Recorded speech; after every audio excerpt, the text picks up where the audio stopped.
Thanks for coming, everybody. If you can go ahead and chat me your first and last name, I'll use that as roll. Again, doesn't really matter too much. I don't, take all points or anything for missed days, and I don't really drop you unless you've been gone for a lot of times without contacting me, so it shouldn't be a problem. But by all means, please do. We've got a little bit to finish up with regards to chapter 22, which is Gauss's law. So I want to show you a little bit more about how to do stuff with Gauss's law. Specifically, I need to show you uh, symmetry that we have with cylindrical as well as symmetry that we have with an infinite plane. So it turns out there's really only three ways that you solve Gauss's law problems. The problem has to have spherical symmetry, meaning the charges are distributed in a spherically symmetric pattern. So, for instance, if you imagine taking each square centimeter and putting a 1 microcoulomb charge on the surface of a sphere every 1 square centimeter, then you would make a spherically symmetric charge distribution. Uh, if you just had a point charge, that would be a spherical symmetric distribution as well. But basically, the main thing is anytime you can take one half and erase it and then take the mirror reflection of it, then that's a symmetry. If it's spherically symmetric, then that means the top half looks like the bottom half, the front half looks like the back half, the right half looks like the left half. So that's another way of thinking about it.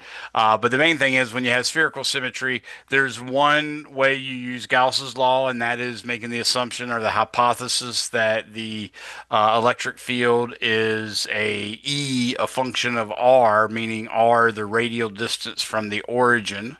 And radio, I say that specifically because this is from spherical coordinates, is where that radial function comes from. So if you say if you hypothesize the electric field is E of R times R hat, where R hat is the R hat from spherical coordinates, then that is the hypothesis that you use whenever there's spherically symmetric distribution of charge.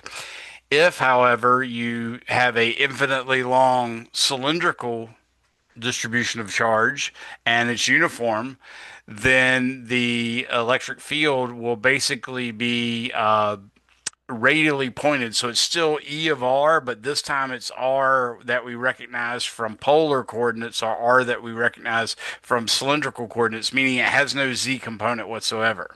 Okay.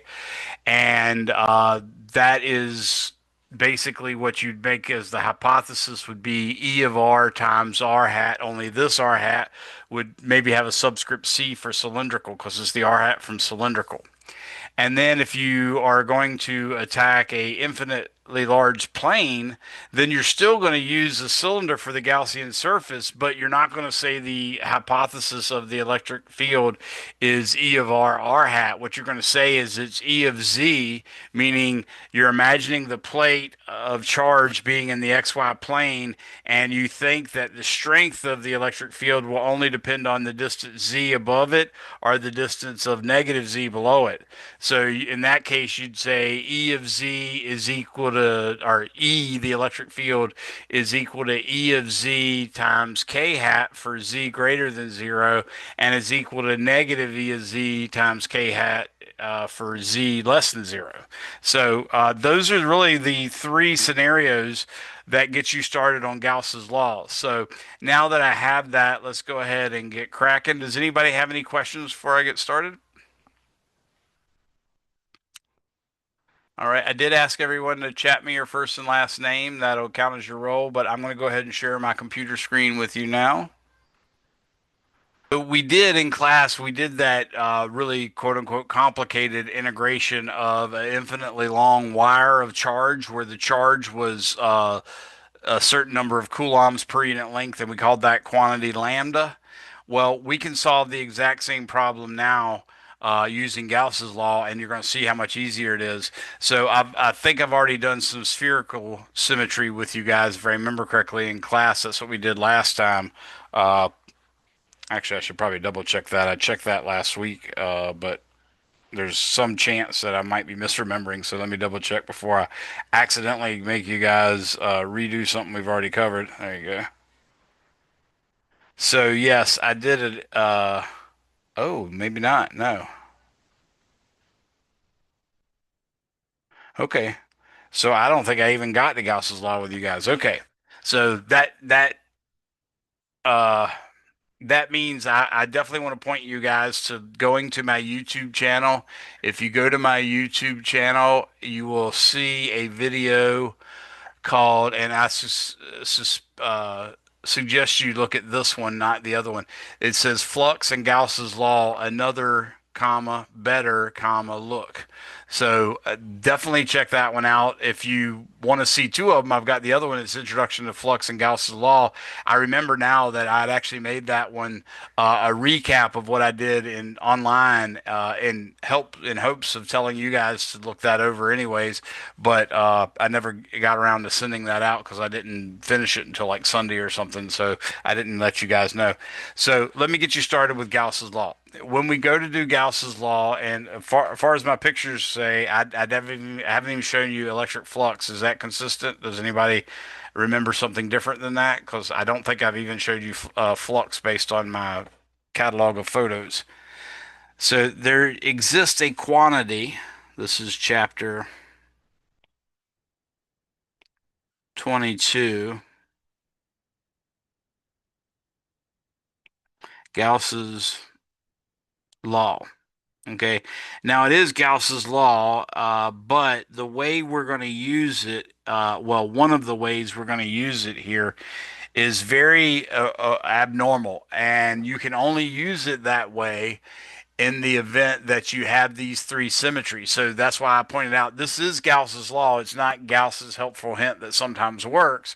It's just a matter of it's always true, but you can't do this weird thing I'm going to do. And this weird thing I'm going to do is I'm going to solve for the integrand of an integral in an integral equation. So we're going to have Gauss's law as an integral equation. I'll write it down just to show you what it is.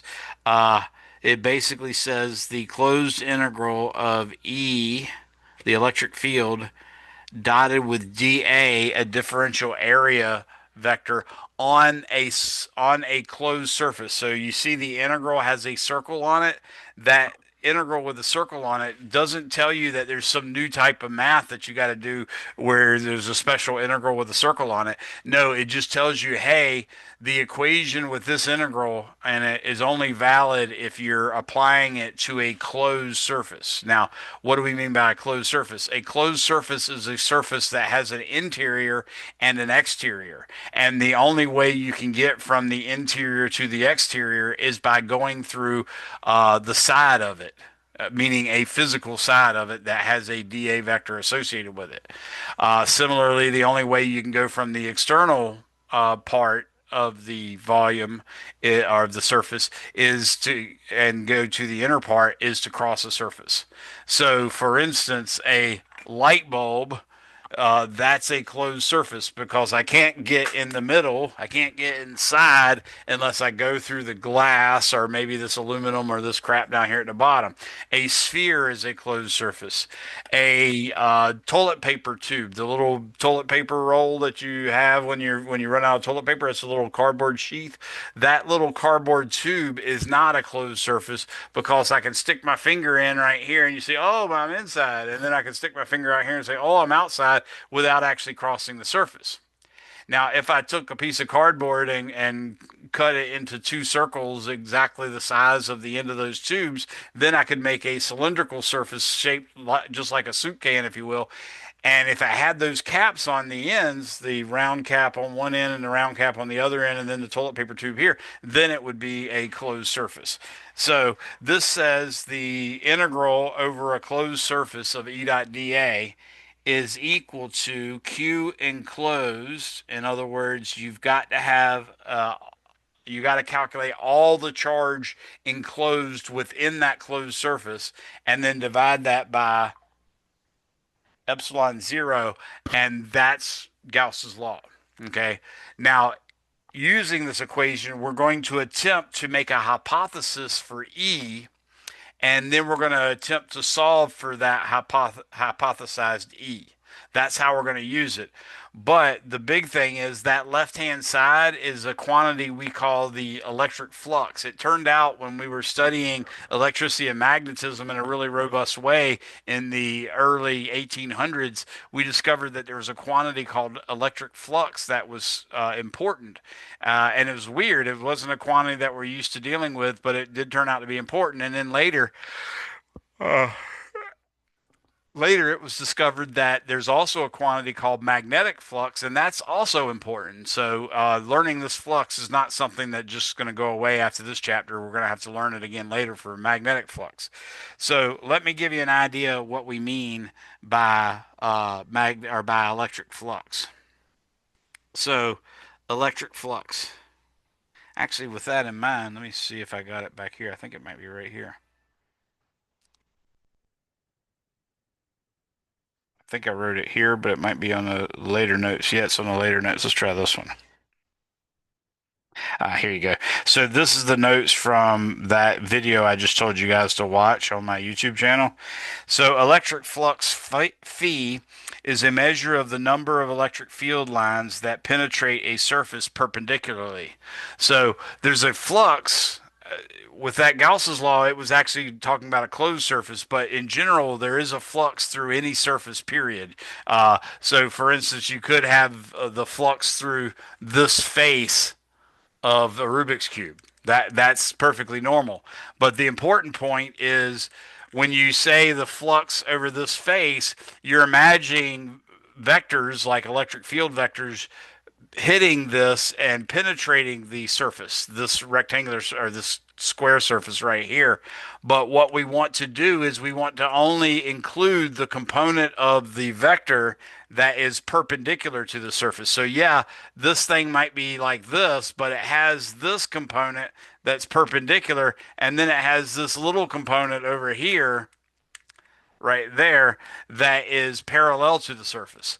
All we care about is the fraction of the vector that is perpendicular to the surface. So what we've decided to do when calculating flux is we say, okay, well, if this is the surface over which we wish to calculate the flux, then you might make a vector pointing this way, but why would you choose that way instead of this way, instead of this way, instead of this way, instead of this way? This is an infinity of different ways we could choose a vector to represent this one square. If we want to represent this one square with less ambiguity, then we might choose a vector that's perpendicular to it. So there's the surface, and here's the vector perpendicular to it. Notice they make a nice 90-degree angle with respect to each other. Now, there's still some arbitrariness there because what's the difference between doing this vector that points away from the surface versus this vector that points into the surface? There is no difference between them, and both are equally valid. But if we go to say, what is the flux over this surface here, meaning the whole Rubik's Cube, okay? The Rubik's Cube actually has an interior and an exterior. So we're saying all these six sides make the actual surface, but inside is a volume that's inside, and I can't get from the inside to the outside without going through one of these faces. So the Rubik's Cube is a decent model of the closed surface. Okay, it turns out not to be very helpful for us to solve Gauss's law for the electric field because it's very, very rare that you run into any kind of rectangular or square symmetry within the field of electrodynamics. But we can, when we have a clear inside and outside, we can define the vector that represents the area of a particular surface to point from the inside towards the outside. So that would mean on this particular surface right here, this would be the accepted vector dA. Uh, and I'll tell you more about why it's differential in a second, but the D means a differentially small area. So this surface, the right face, has this as the differential area vector. This front surface has this as a differential area vector. This top has this one. Notice they're all pointing away from the center towards the outside. This back here has one pointing directly to me. This one over here points to the left. This one down here points down, so on and so forth. So you actually have a dA vector that is perpendicular to the surface, and there's no ambiguity when there's a closed surface. So calculating the flux is easy when the surface is flat and the electric. Ooh, I left off the cross on my T, and the electric field is uniform. In that case, it's just the perpendicular component of the electric field multiplied by the area of the surface. So what you can see here is I've taken the time to draw a little surface. The width of that surface is W and the height of that surface is L. So the actual area would be W times L. Okay. Now, the way we're supposed to define that vector perpendicular to the surface is the vector should have a magnitude that's equal to the area that it represents. So in this case, if I draw A perpendicular to the surface, it could be this vector, or it could be this vector here. Those are the two options because it's not a closed surface, right? But either way, the magnitude of the vector A would be L times W. Okay.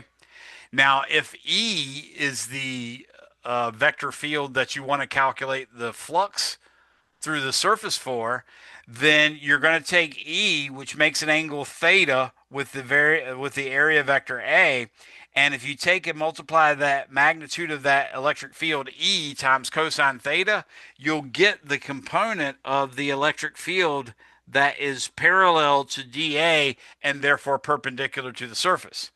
So E cosine theta is that component, whereas E sine theta is that component. And obviously, that component is parallel to the surface, and it has no way of penetrating a surface when it's actually parallel to it. That's sort of the whole point. We only want the electric field that's penetrating the surface, and by doing so, we're going to lock out all the parallel components and just take the perpendicular components. But by wisely defining a unit vector that is perpendicular to the surface, then we can just take the dot product of the A vector with the electric field, and that'll give us the component of the electric field that's perpendicular to the surface area times the area itself. So that's why you see E times cosine theta gives you the perpendicular component, and then you multiply that by A, so you get the area times E, the perpendicular component. Okay? So the drawing is helpful, but since the surface does not have a clear inner volume and outer volume, i.e. it's not a closed surface like a spherical surface or the surface of a soup can, the direction of A could be as shown, or it could be as given by the vector negative A. So that's the main thing you're trying to see here is that the vector A could be perpendicular pointing one way or perpendicular pointing the other way. When it's a closed surface, there is an ambiguity there, but that goes away when it's not a closed, or excuse me, when it is a closed surface, that ambiguity goes away. But when there's not a closed surface, you have that ambiguity. We define the area vector to be perpendicular to the surface and pointing away from the inner volume of a closed surface. When the surface is closed and therefore not flat either, we have to divide it up into many small surfaces that are so small and they are flat and that the E field is uniform over the small area. So if you imagine, for instance, the surface of the Earth, if I look out front, the Earth looks very flat. We know the Earth is spherical, but it looks really flat on this small scale. That means we have chosen a differential area element. If we wanted to calculate the flux for my front yard, for instance, we could take an area vector and just make it point vertically upward, and that's actually the correct way because the Earth is a sphere and the inside of it's down at the center of the Earth. So we're actually by drawing a vector vertical, all I have to do is make sure the length of the vector is equal to, let's say, 1 acre, because that's roughly what my lot size is, and it points straight up in the air. Then we can take a dot product of that with any electric field vectors, and that'll give me that 1 acre times the component of E perpendicular to my yard. So once we've divvied it up small enough, it looks flat like my yard does. And not only that, it's chances are when it's that small, the electric field might not change appreciably from one edge of the dA vector to the other edge, to the other edge, to the other edge. Once you've gotten it that small, then it's just E times A times cosine theta for that itty bitty area. Then you do it again for the next one. Then you do it again for the next one.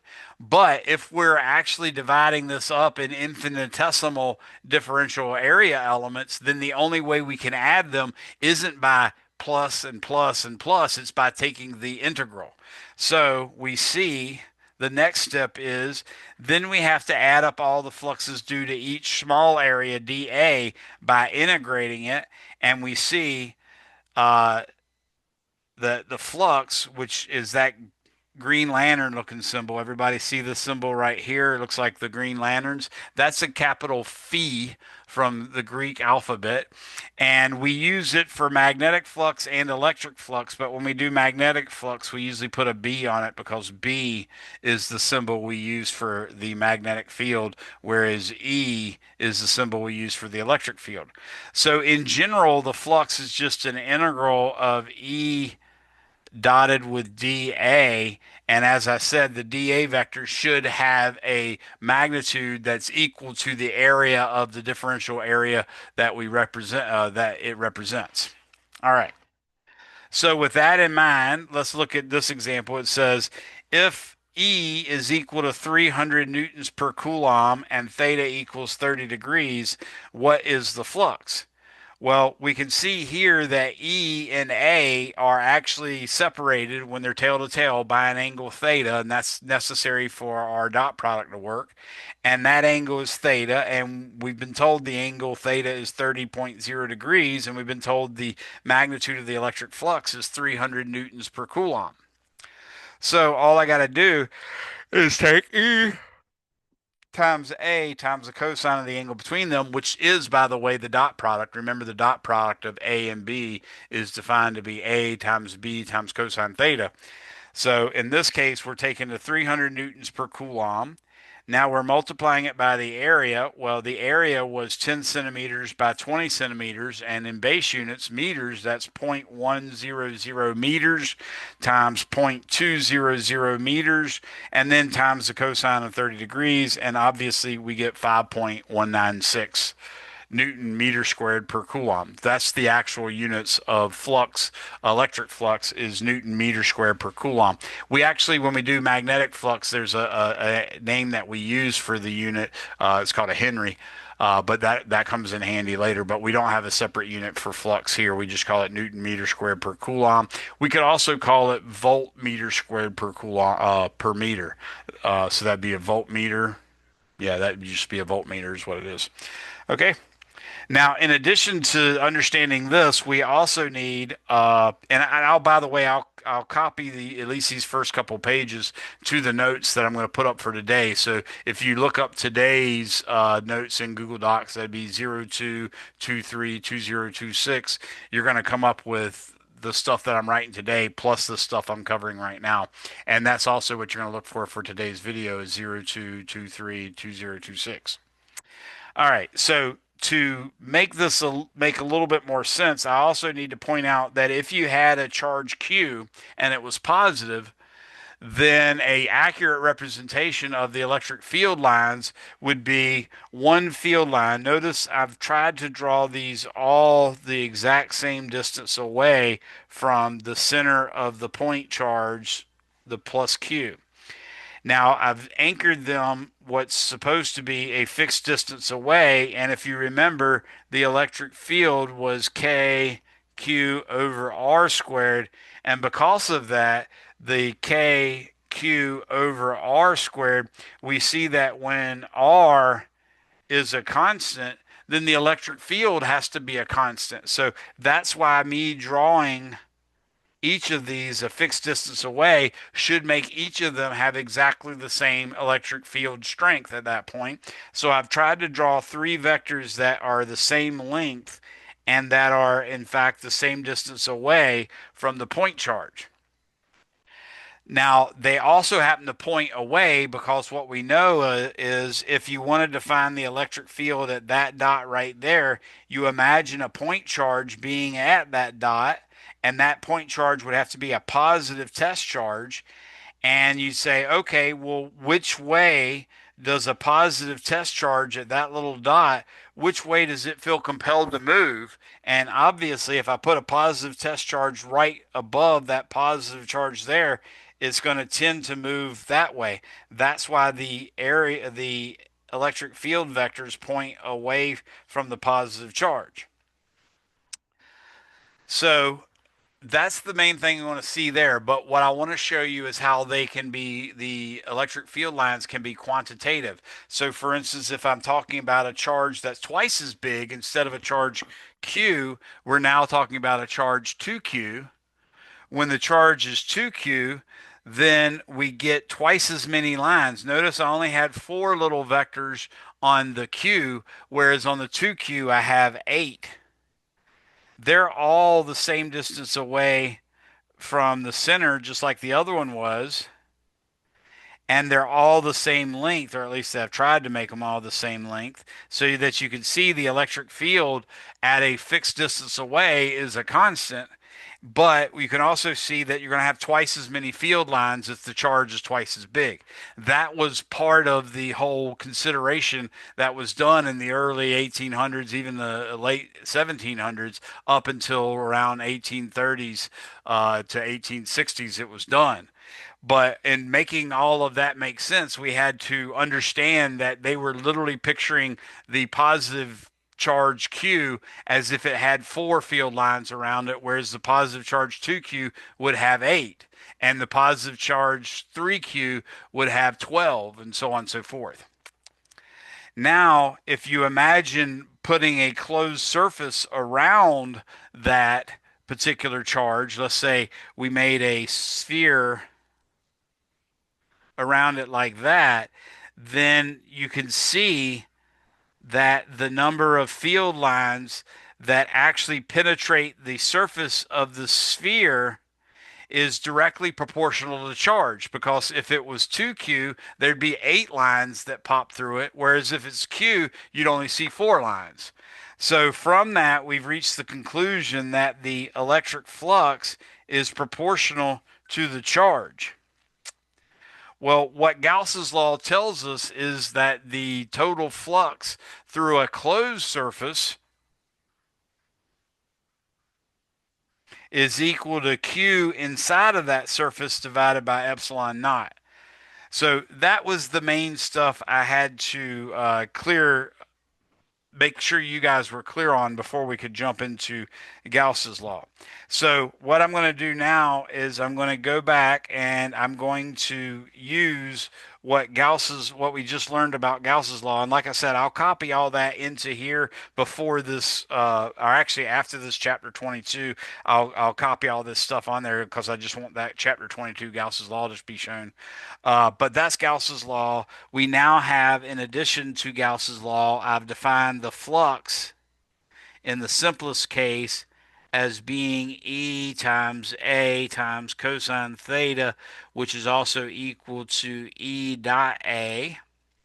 And then we're going to say in general the flux is equal to the integral of E dotted with dA over any surface. That's the flux.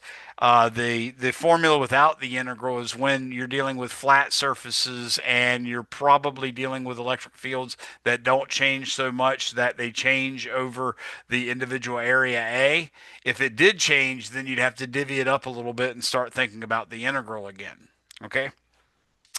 So now that we have that, and we do know something about electric fields, I am going to take a uh, point charge and I'm going to put it at the origin of a coordinate system. So let me draw my coordinate system.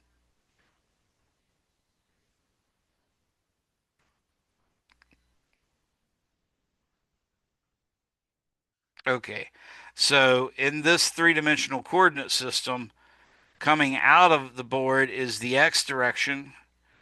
On the board to the right is the y direction, and on the board upward is the z direction.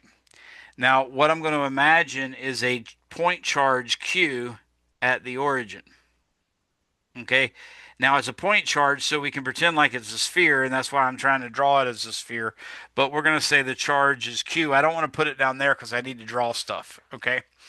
Now, what I want to calculate is the left-hand side of Gauss's law. I want to calculate what that is and see if it makes some sense to you guys. So, Gauss's law, the flux is given by the integral of E dot dA. But in this case, I'm going to recognize that the electric field, due to a point charge at the origin, definitely has spherical symmetry. In fact, the electric field, due to a point charge, is just Q over 4 pi epsilon naught r squared, where r is the distance between the center of the point charge, i.e., the point charge, to any point in space that you wish to know the electric field. So it's always just that radial distance. So if I set the radial distance equal to a constant, I would get a constant electric field. So if I draw a sphere and I drew that sphere centered on the point charge, then the sphere would look like this. Hopefully I can do it pretty good. And I'm using the program's ability to make my circles a little better.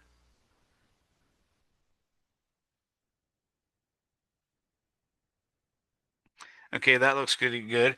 Now notice all that's a sphere, even though we just see a circle right now. But notice that every point on that sphere is the same distance r away from the point charge q at the center. So that distance from here to here, for instance, ooh, I don't know why that did that weird thing. It just jumped into making a text out of it for some reason, and I don't know why it's doing it. See if I can erase it. Oop, I didn't want to erase that. Okay.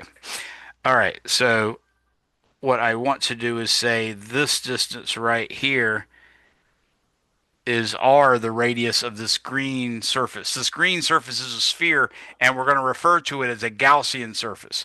What I've done is I chose, using the symmetry of the electric field that I think would be established by the point charge, I'm using that symmetry to try to find a surface on which the electric field is one, a constant all over the surface, and two, by the way, if one's true, the other one has to be true.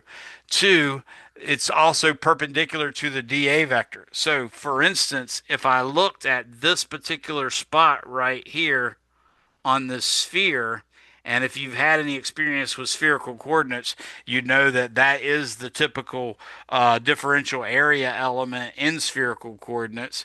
It represents a change in the polar angle phi of d phi.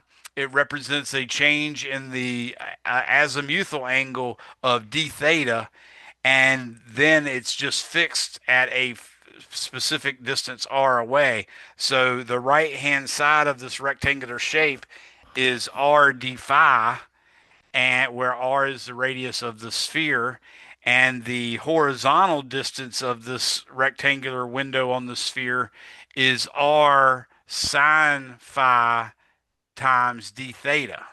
So that's really what's going on there. You don't need to know that. You don't need to know spherical coordinates and all that good stuff, but it is extremely helpful if you're at least familiar with the unit vectors from spherical coordinates and cylindrical coordinates. That's why I put them in unit 0 for you guys to look at. So the differential area vector for this, by the way, I'm going to write in red, and it would point just like that. Notice it points radially outward, meaning if you trace this arrow back, it would run right into the center of the origin. Radial vectors are vectors that are parallel to a line that goes through the origin and through the point at which they're located. So that dA vector is going to be equal to a magnitude dA, but it's going to point in the r hat direction, and that's the spherical coordinates r hat direction. Okay. In other words, again, if you imagine the point at the base of that arrow, which is dead center in that little green window, if you drew a line between that point and the origin, then the r hat vector has to be parallel to that line and it has to point outward away from the origin. That's what the r hat vector is. Of course, since it has a hat, that means it's 1 unit long. All right. So, with that in mind, we know that the electric field that we actually experience is actually E equals Q over 4 pi epsilon naught. Now notice we're on the surface of the sphere, so the distance is going to be just plain capital R squared, and it's going to point radially outward, so it's going to be times R hat. So that's the actual electric field caused by the charge. Now we can calculate the flux through that closed surface. And since it's through a closed surface, I can put a circle on the integral to represent it as the integral over a closed surface.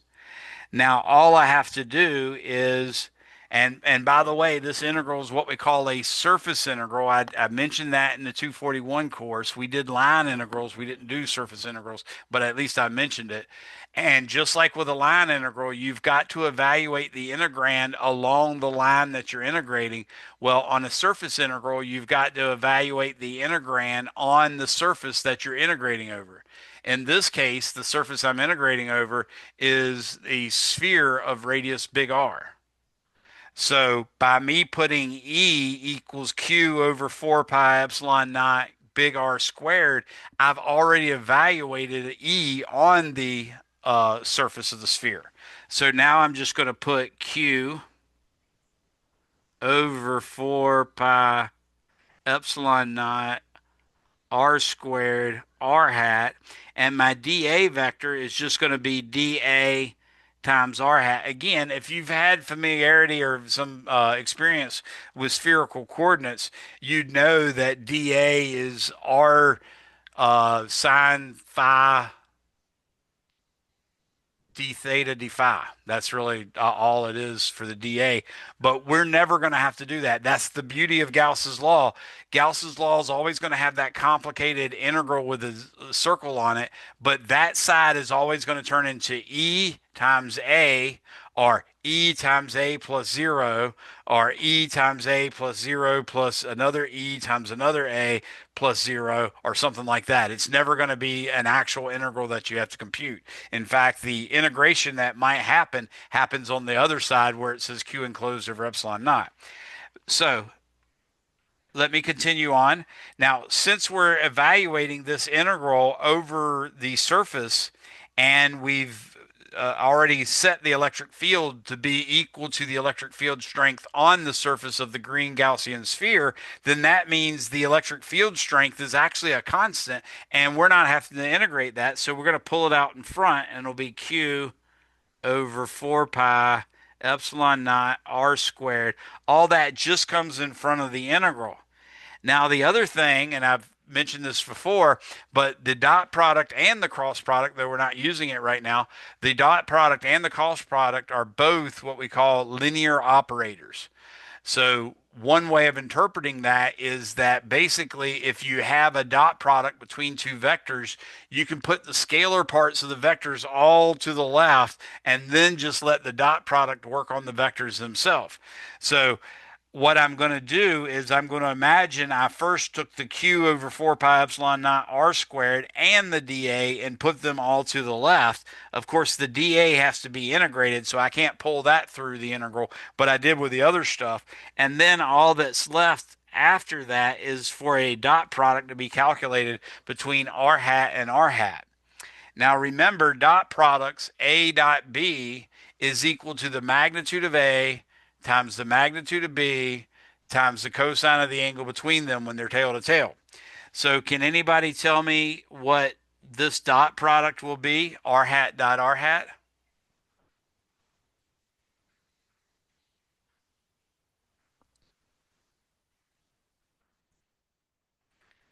Okay, remember it's magnitude of A times magnitude of B. Can anybody tell me what the magnitude of R hat is? Big hint, it's got a hat on it.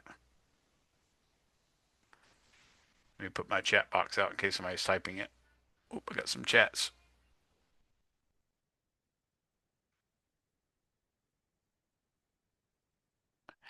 Yes, degrees is fine, long as when you use your calculator, you want to do it in degrees. But generally, when you're using spherical coordinates, you actually have to use radians a lot of times, or you have to change for it. So, anybody come up with what the magnitude of r hat is? You can just say it if you know it. Okay, since it has a hat, just like I hat, J hat, K hat, close. Remember, I hat, J hat, and K hat have unit magnitudes, just like X hat, Y hat, and Z hat. So guess what? R hat has a magnitude of one. The other I hat, the other R hat also has a magnitude of one. How about this? Can you guys tell me what angle is between R hat and R hat? Thanks, Shannon. Yes, the angle between r hat and r hat is 0 degrees. So we're taking the cosine of almost right theta there, the cosine of 0 degrees, and that of course is one. So r hat dot r hat is just one, and we end up getting q over 4 pi epsilon naught r squared, and then all of that times the integral of dA. Well, the integral of dA is the integral of that little window, but you're going to allow that window to run over all the entire spherical surface so that this integral right here becomes the area, surface area of the sphere.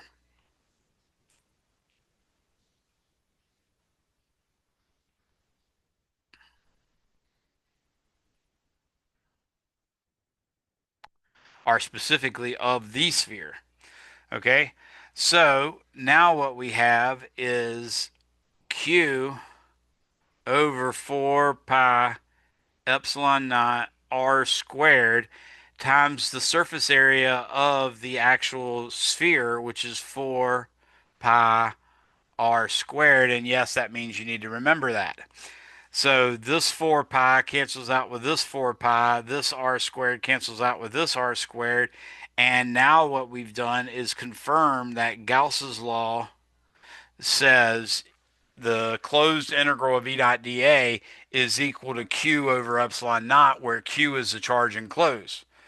So now we've seen that, in fact, doing this surface integral has shown us that the closed integral of E dot dA is equal to Q enclosed over epsilon naught, and that's Gauss's law.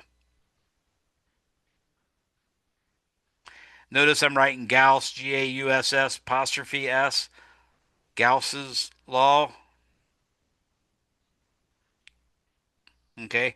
And Gauss's law says the closed integral of E dot dA is equal to Q enclosed over epsilon naught. So now that I have that, I'm going to use that to show you how to solve a Gauss's law problem. So let's start off right now with a spherical distribution of charge.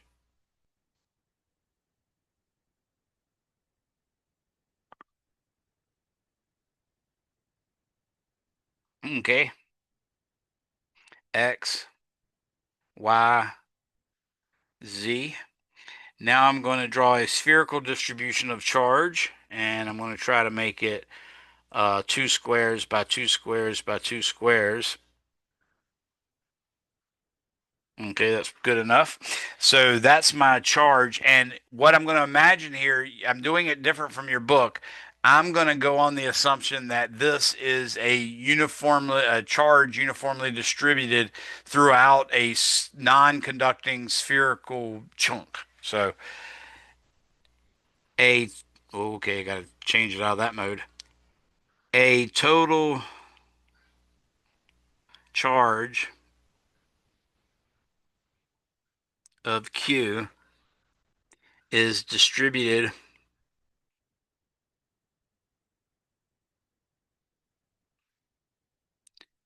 uniformly throughout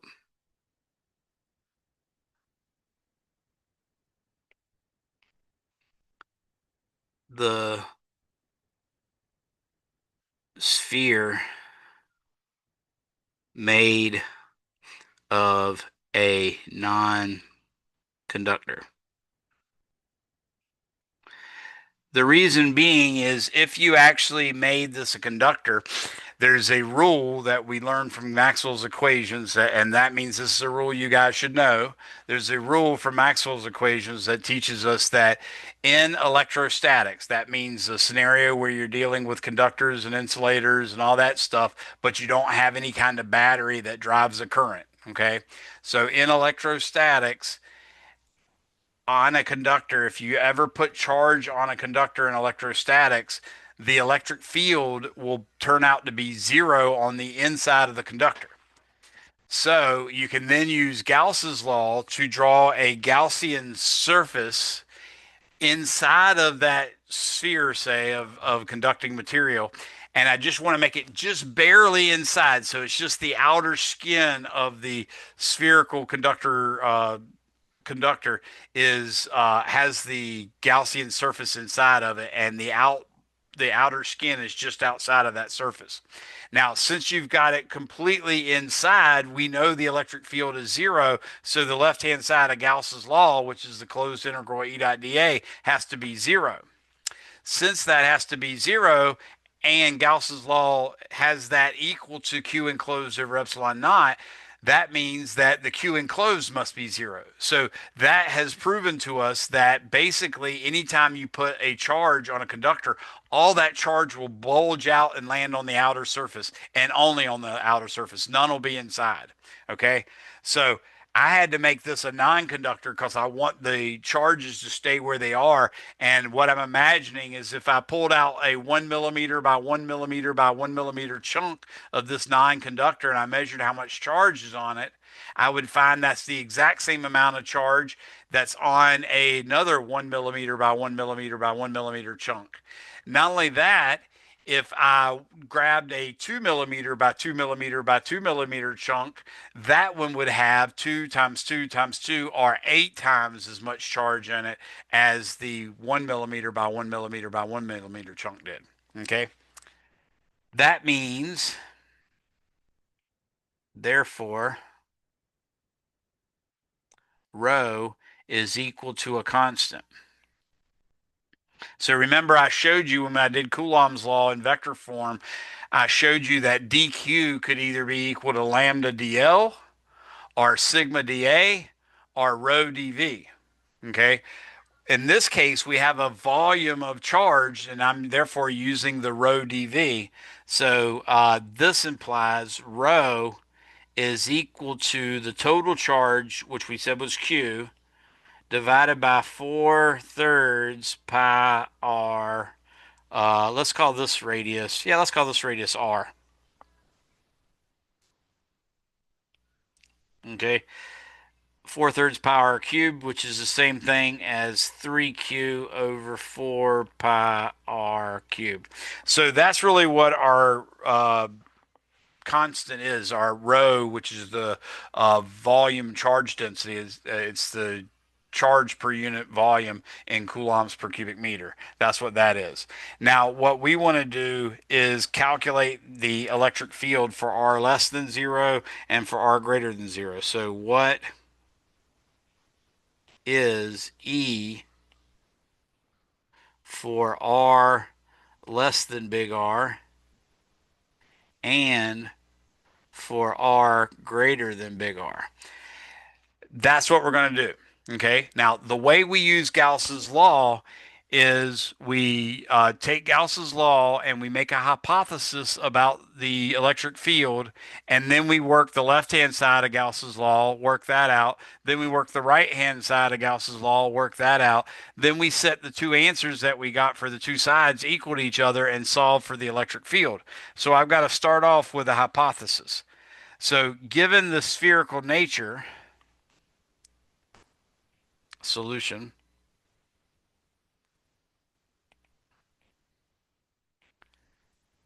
given the spherical symmetry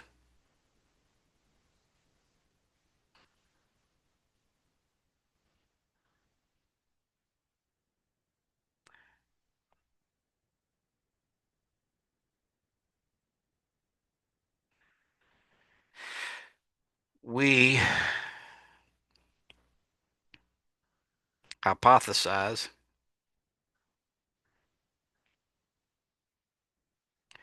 E is equal to E of R times R hat. So the spherical symmetry means that I think the electric field should only depend on how far you are from the origin. That's why I made it E a function of R and only R. And we also know that since the charge has its center, the spherical charge distribution has its center at the origin, then we know that it's going to point radially outward. So I put the R hat as the direction. Now, with that in mind, I want to find a Gaussian surface on which the electric field is a constant or the electric field is perpendicular to dA. So now conjure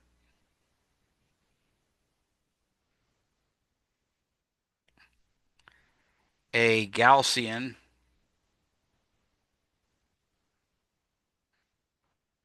surface on which E equals a constant or E is perpendicular to dA.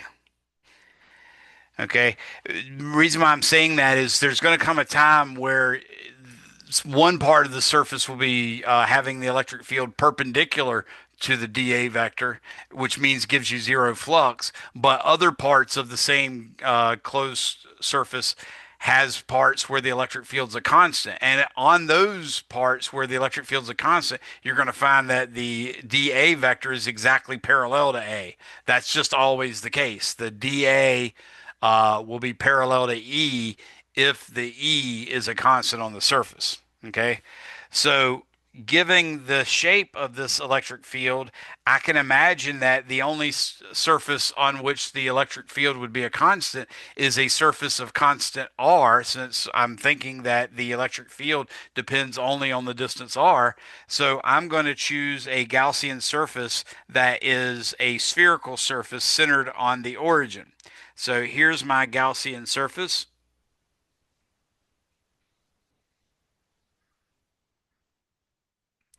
And again, I'm making use of the fact that the program does this all by itself. In this case, I'm going to say the distance or the radius, if you will, of this Gaussian surface is just little r. And it is a sphere. It looks like a circle, but I'm just trying. If I draw the two other circles to show it's three-dimensional, it gets so crowded you won't be able to see anything. Okay? So that's why I didn't do that. Now I'm going to say left hand side. Remember what I told you. Your first step in Gauss's law is you make a hypothesis of the electric field. And by the way, this hypothesis is going to be the same hypothesis for every spherical charge distribution as well as for every point particle. Okay. So you don't even have to memorize multiple of those for spheres. You're going to have at most three things to memorize, and that's it. Okay. So the left-hand side is the closed integral of E dot dA. Now, the integral that the surface over which we're integrating is that green sphere, which is our Gaussian surface.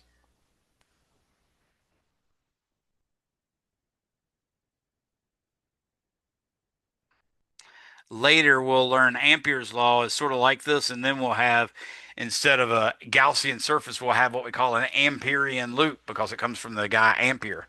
But for right now, we're going to put this in. Now, it's only one piece. It's just one big spherical surface that we're imagining for the Gaussian surface. So I don't have to imagine breaking it up into separate integrals like I will when I do the soup can, as you'll see later.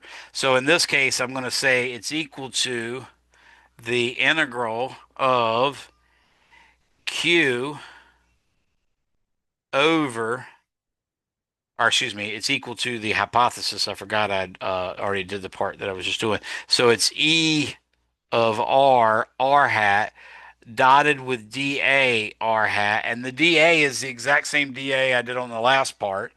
But as we can tell, this has to be done on the Gaussian surface. So that means that R is going to become E of big R. And of course, it'll then be a constant, so I can pull it out in front. I'm going to say B of Igar, B of Igar. I'm going to say E of big R times the integral of dA times r hat dot r hat, which we've already worked out as 1. And we also know that the integral dA over a sphere is the spherical surface area.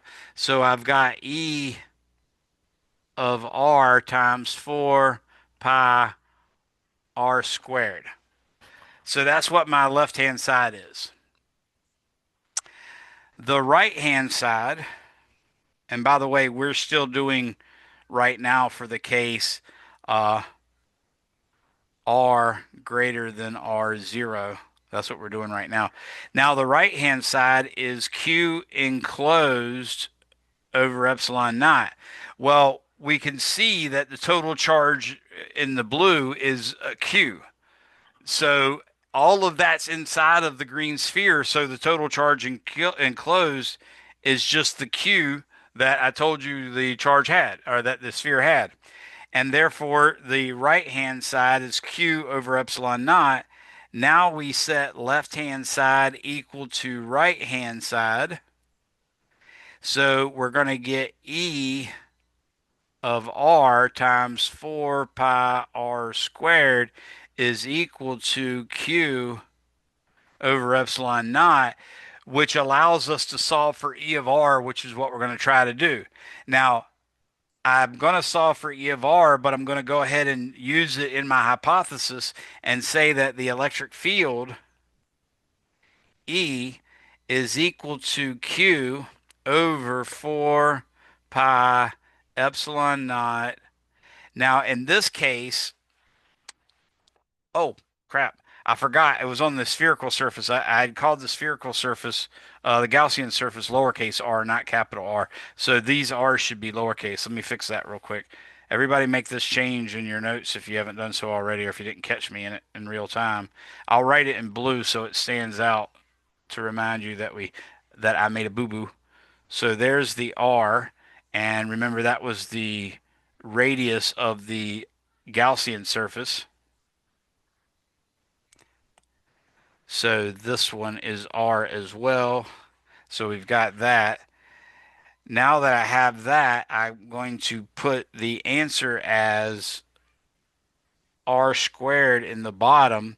And then notice that's just what I got from solving for E of R. E of R became Q over 4 pi R squared times epsilon. I just rearranged the order, but we had hypothesized that it'd be multiplied by the R hat vector, and it is. And we also have to remind ourselves that this is for R greater than R0 because we don't know what it is for R less than R0 yet. All right, everybody follow that? This is what it's going to be every time you do a spherical distribution. You're always going to get the hypothesis being E of R, R hat. You're going to choose a Gaussian sphere, a Gaussian surface as a sphere centered on the center of the spherical charge distribution. And your left-hand side is going to turn out to be E times 4 pi r squared. Okay. Every time. That's always the left-hand side. You're never actually going to do an integral on the left. You're doing an integral. You're doing the equivalent of an integral, but you've made the integral so easy that it just becomes E times 4 pi r squared. It'll be different when we do a different shape. But now I'm going to take this diagram and move it to the next page so that I can do this again for r less than r0. Let's say copy. Now I'll paste it over here. Okay. Well, it pasted a lot more than I wanted, but that's good enough, I guess. Okay, so now I'm going to take a Gaussian surface for r less than r. I'm going to take a Gaussian surface that is inside. So maybe I'll do this surface right here. Actually, I can't do that. I got to make it where it makes a better circle. So I'm going to do this one right here. Okay, so there's my Gaussian surface now.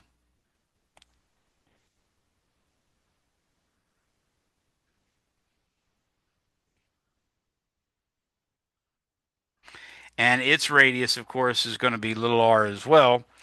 Now, my hypothesis, this is for part B,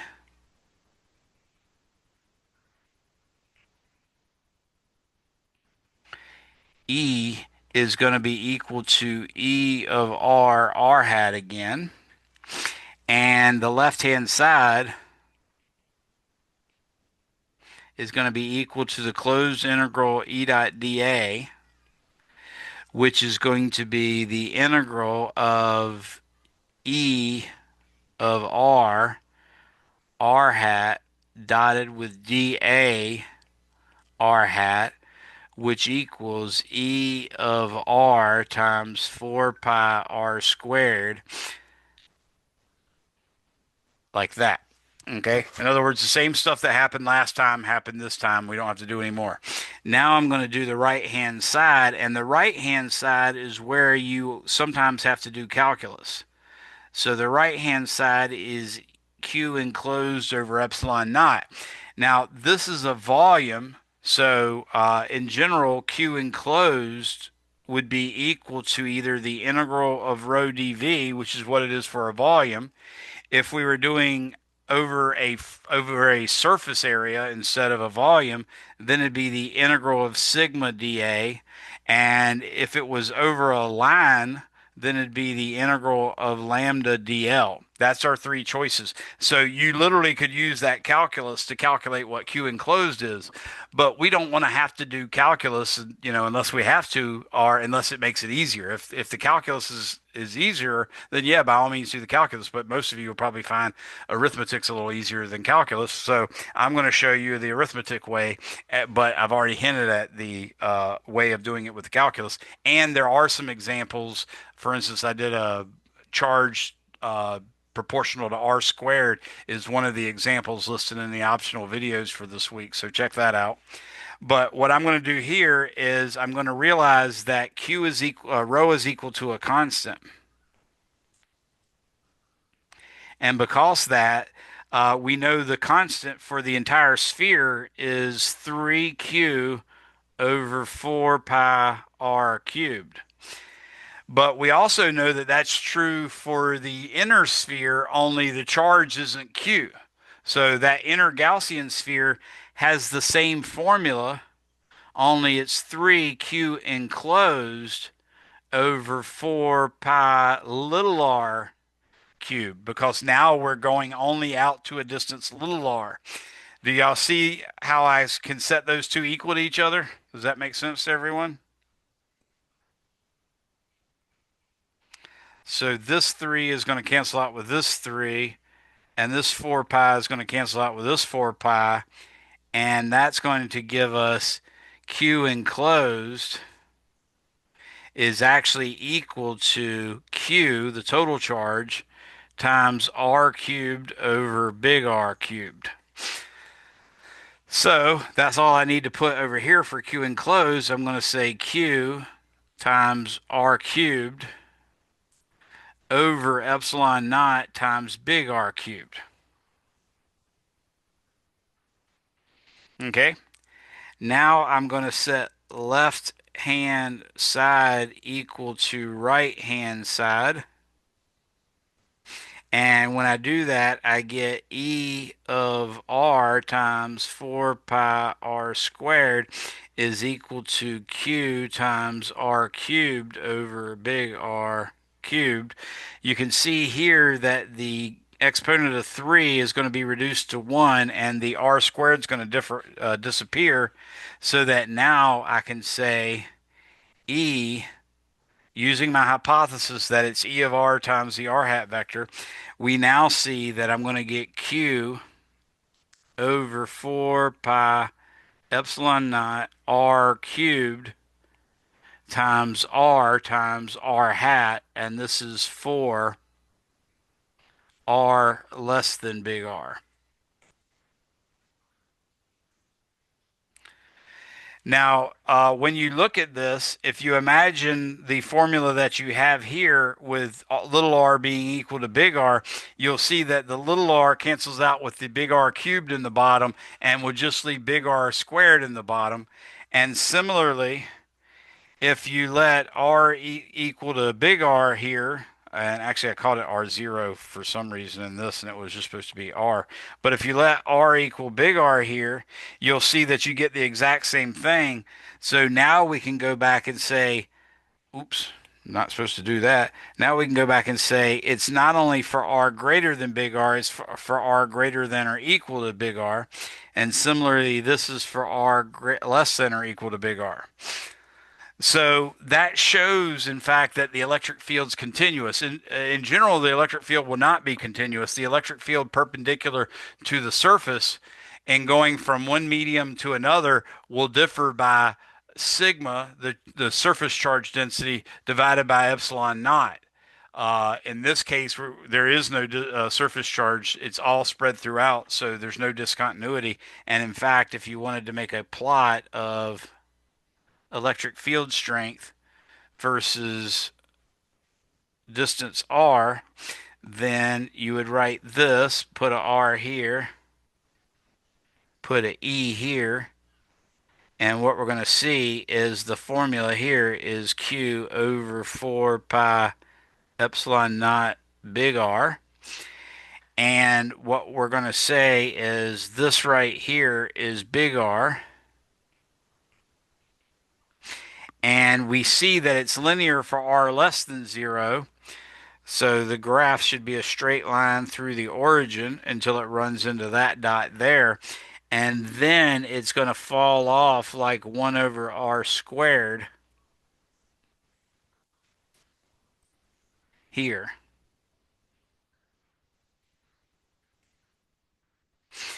And that's what the electric field looks like throughout all space for this spherically symmetric charge distribution through a non-conductor. Any questions on that? All right. Let me quickly show you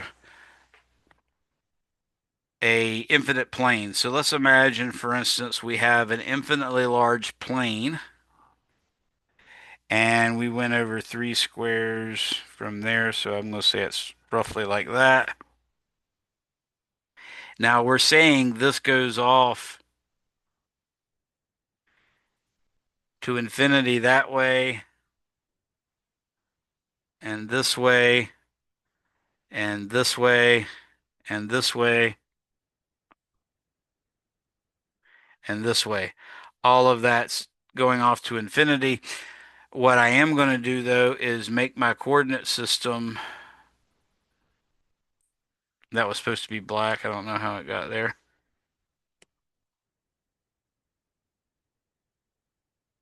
So something like that, and this, and right about there, and then straight out. That's sort of our x-axis coming out of the page. This is our y-axis over here, and this is our z-axis.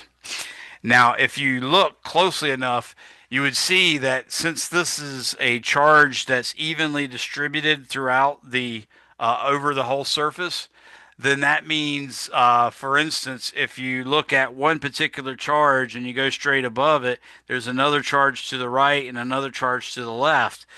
This one is going to cause an electric field that points that way.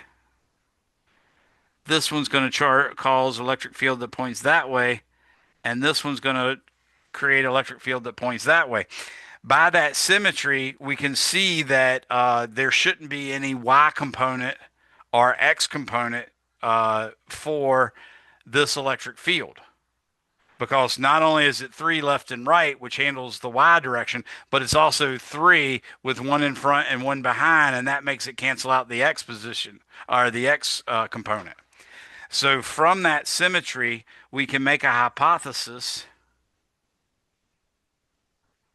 and that hypothesis is that the electric field is equal to E of z In other words, it only depends on the distance z from the plane, and it points in the k hat direction, and that's for z greater than 0, and it's negative e of z k hat, and this one's for z less than 0. So that's our hypothesis. Now, with that being our hypothesis, I'm going to make our Gaussian surface be a what we call a Gaussian pillbox, but I tend to call it a soup can. Okay, so there's our soup can. And notice it's going to pierce the surface that is charged. And all these lines should really be straight. I know they're sort of deviating because I'm not drawing as precisely as I'd want. But the main thing is here, we're seeing that we have sort of a soup can shaped container. It's basically a cylinder, but we can't see these pieces because of it being in 3 dimensions and it being blocked by the rest of it. So there's our Gaussian surface, if you will. And you see half of it's above the plane and the other half is below the plane, excuse me. Now the dA that I would picture right here, actually that didn't turn out too good because it was so big, so small, but I'll draw it with a lighter, smaller pen. Then this is dA T for top, and it's just going to be dA K hat. There's going to be a similarly designed differential area element on the bottom, and that's going to be dA bottom is equal to negative dA K hat. And I should, since it's, I'll substitute this, call it DAT, because the DA is going to be the same whether you're at the top or the bottom. But there's also going to be, because we have to go over the whole surface, there's also going to be a differential area element right here. And that differential area element I call DASL for soup label. And that is in fact dA times R cylindrical coordinates. So, and that should be a hat, by the way. So I put a sub C just to remind you that this is the R hat that's only in the XY plane. It can move up and down. It can be higher than the XY plane, but it's never going to have an XY. It's never going to have a Z component. That's the main thing. So now I've got all that. I can quickly start with left-hand side. The left-hand side is the closed integral of E dot dA. And we hypothesize that this is going to be the integral over the top, which is going to be E of Z. And notice that's the Z that the top of the cylinder's at, times K hat, dotted with dA times K hat, and that's a dA top. Plus, we're going to have the integral over the bottom, which is going to be negative E of Z K hat. That's going to be dotted with negative dA top K hat. And then we've got to take the integral over the soup label, which is going to be E of Z K hat, dotted with, in this case, is going to be dA, which we just left as dA, times RC hat. Okay. Now, notice the E of Z and the negative E of Z in the first two terms, they're going to be constants because they only depend on Z, and the top plate and the bottom plate are both at fixed distance Z away. So this is going to become E of Z integral dA the top times K hat dot K hat, And k hat dot k hat, just like r hat dot r hat, is just 1 plus the integral. Oh, I might as well pull the e of z out in front for that one too. E of z. Notice the two negatives canceled each other out, but now I have dA top k hat dot k hat, which again is just 1. And then this one, I don't really get to pull the E of Z out in front because the E of Z is going to vary wherever you are on the soup label, right? So that has to stay in there, but I can still use the linearity, and the linearity allows me to compute that this is k hat dot RC k hat. Remember, RC does not have a k component. It doesn't have a z component. So it's only in the xy plane. It's only made up of I hats and j hats.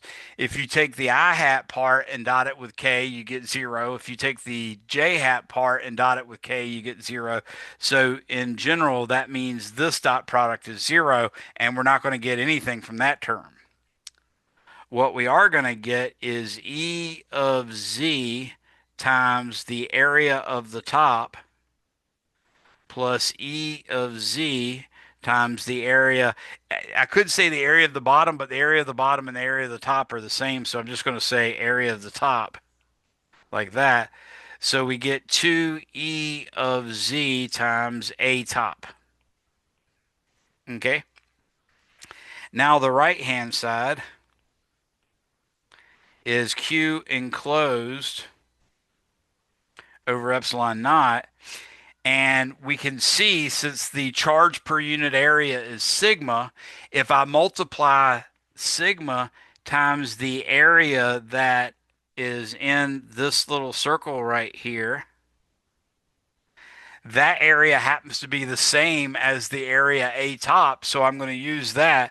So all I have for the Q enclosed is sigma times A top, and then I've got the epsilon naught. So now I can set left-hand side equal to right-hand side. When I do that, I get 2 E of z times A top is equal to sigma A top over epsilon naught. Notice the A top cancels out with the A top, and I can now use my original hypothesis and say that E is equal to sigma over 2 epsilon naught k hat for z greater than 0, and sigma over 2 epsilon naught k hat, all of that negative for z less than 0. So that is the actual electric field due to an infinitely large plate. And again, we don't have infinitely large plates in reality, but if the distance away to the edge is 10 times away farther than you are from the actual surface, then that's a good approximation to assume it's infinite. Okay? You might notice that this one would actually have a discontinuity, and that's because it has the surface charge sigma. So this part is sigma over 2 epsilon naught, whereas this part is negative sigma over 2 epsilon naught. You can see that the discontinuity, which is the distance from here to here, is sigma over epsilon naught. That's what I was telling you earlier when I said any discontinuity is equal to the surface charge divided by epsilon naught. So we see for z greater than 0, we're getting this curve, and for z less than 0, we're getting this. So you can see the discontinuity is sigma over 2 epsilon naught minus negative sigma over 2 epsilon naught, which equals sigma over epsilon naught. All right, you guys are free to go. I'll probably send you a link for another video to watch just so we can knock this out. And Wednesday, when we meet, we'll jump into chapter 23. So I will be pushing the 20. I think I already did. The chapter 22 homework should be pushed back to, I'm probably going to make them do 3-1, which is the same day I'll have a take home, I mean, a online test due. So I'll wait for the last person to leave in case anybody has any questions. But other than that, you're free to go. Make sure you chat me your first and last name if you haven't done so already.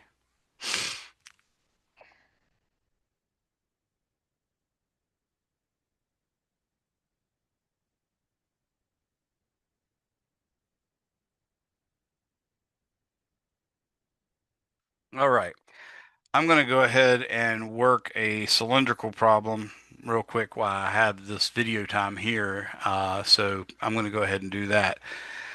We've just worked out what it is. I should point out that one of the problems we typically do is we take a positive infinite plane that's positively charged and we put it next to a parallel infinite plane that's negatively charged by the exact same amount. So one could be a total charge plus Q and the other one be a total charge minus Q, or one could have a charge per unit area plus sigma and the other one have a charge per unit area minus sigma.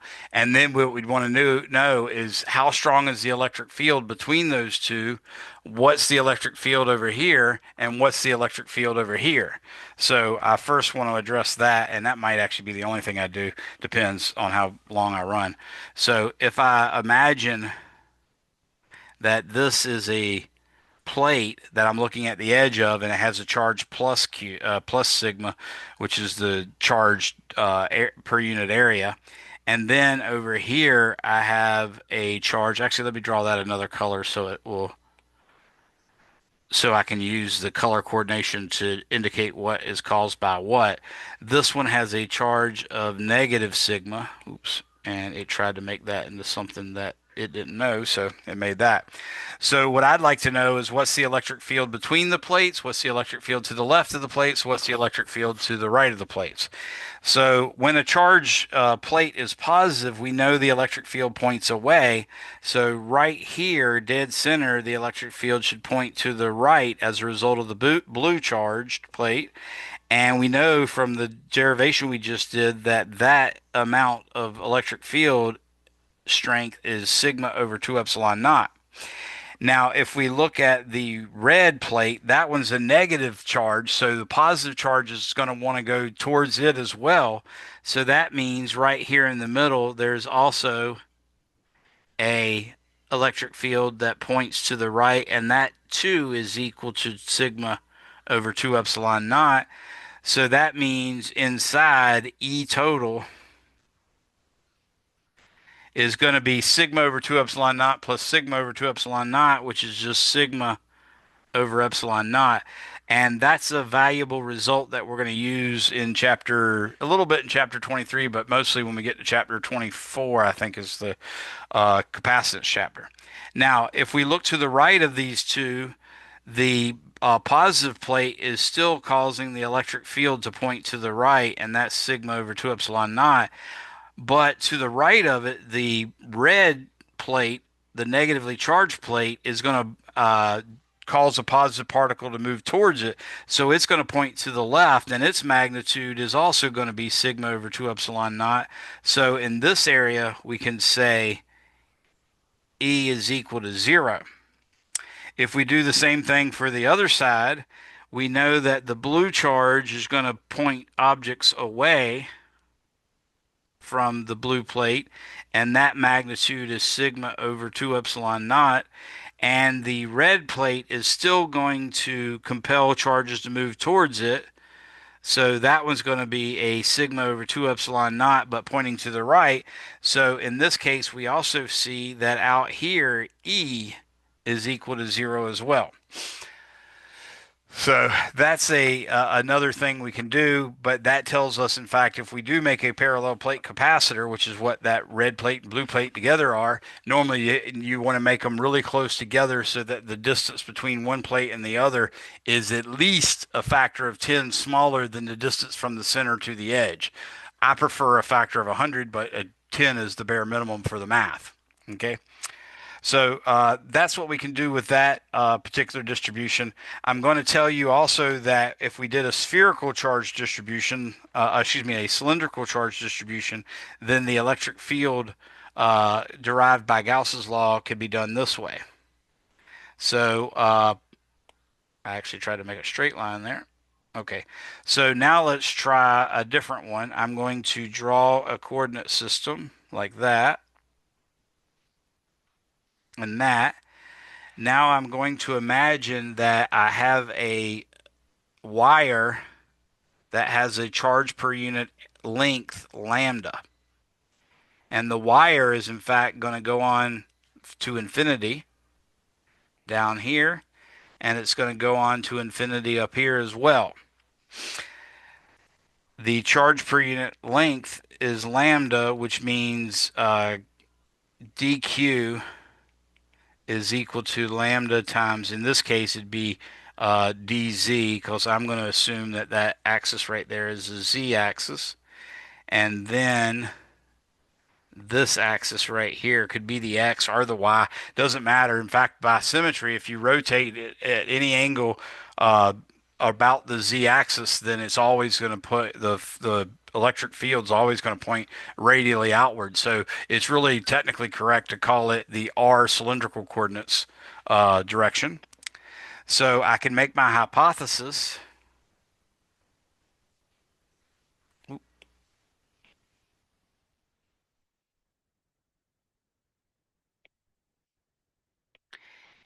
E is going to equal E of R cylindrical. Again, I put the C on there. You can use a rho if you want to. Rho is sometimes used for the cylindrical coordinate R. That would be fine, but I just didn't want to complicate it. And I'm going to say it's pointing in the R cylindrical polar direction. So there's our hypothesis. And if I look at that electric field, I see that it has some symmetry that we consider cylindrical symmetry. So as long as R is a constant, then the electric field will be a constant on that.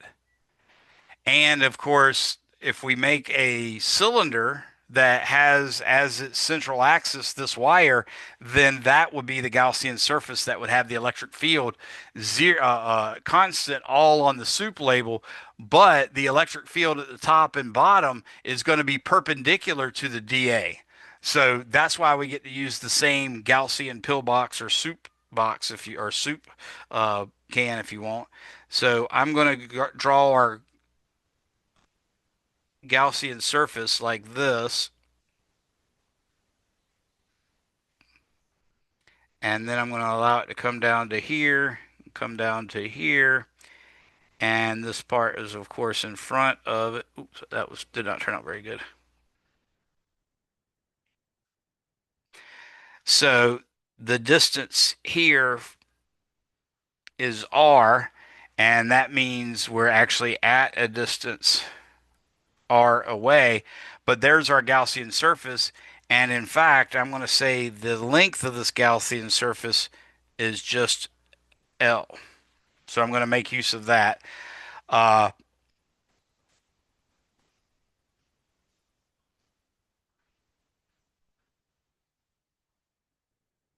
there's your Gaussian surface. Now I can say left-hand side. Actually, I want to do that in blue. Left-hand side, closed integral E dot dA is going to be the integral over the top plus the integral over the bottom plus the integral over the soup label. Now, it's going to play out differently on this one, but it's always going to be the same when you do a cylinder, and it's always going to be the same when you do a infinite plane. But the answer for the infinite plane is different than the answer for the infinite cylinder. So as I work this out, when I evaluate it on top, the E is equal to E of various R values, and they're pointing in the R cylindrical hat direction. The dA, you can probably imagine,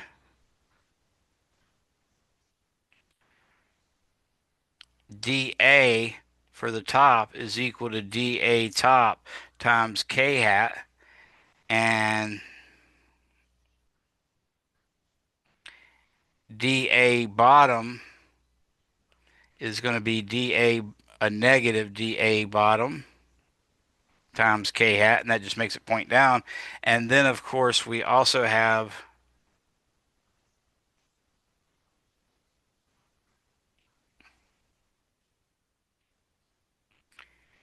dA soup label is equal to dA, and that's in the cylindrical coordinate direction. So now I have all that. I can now do over the top is going to be dA top K hat plus E of R dot dot dot again. Uh, the R is going to have a bunch of different values from R to little r, and it's also going to point in the cylindrical coordinate direction. And in this case, it's going to be negative dA bottom K hat. And then we're also going to have the soup label, which is the integral over the soup label, and that's E of R cylindrical hat, dotted with dA R cylindrical, which gives us E of R times the integral dA times RC hat dot RC hat, which gives me 1. So I just get E of R times A, where A is the area of the top of that Gaussian cylinder. Okay, now I can do the right hand side. And the right hand side allows us to compute Q enclosed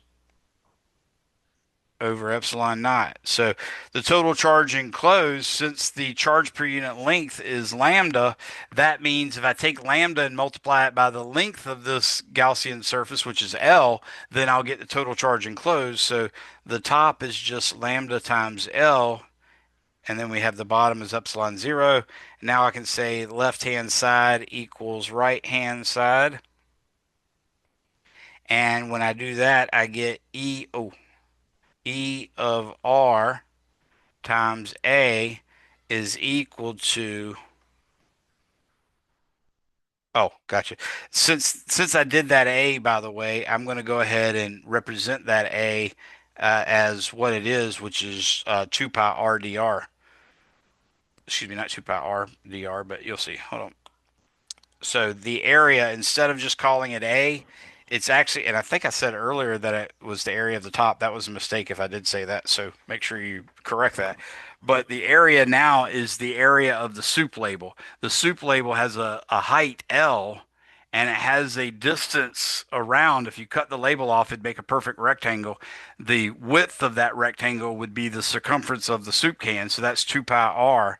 So this area is actually, oops, this area is actually 2 pi r times L.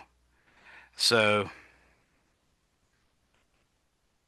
that's what the area is. And then the right hand side was lambda L over epsilon naught. You can now see that the L's cancel out, and lo and behold, we're going to get exactly the same answer we got using that very tough integral formula from Coulomb's law. We're going to get E is equal to lambda over 2 pi epsilon naught r, and that's going to point in the cylindrical r hat direction. And notice lambda over 2 pi epsilon naught r, that's exactly what we got when we did it with Gauss's law. Excuse me, with Coulomb's law. All right, so I did one more example. This is at the end of the video. Hopefully people will watch it. Either way, that's it. I'm going to stop sharing and say goodbye, everyone. Bye.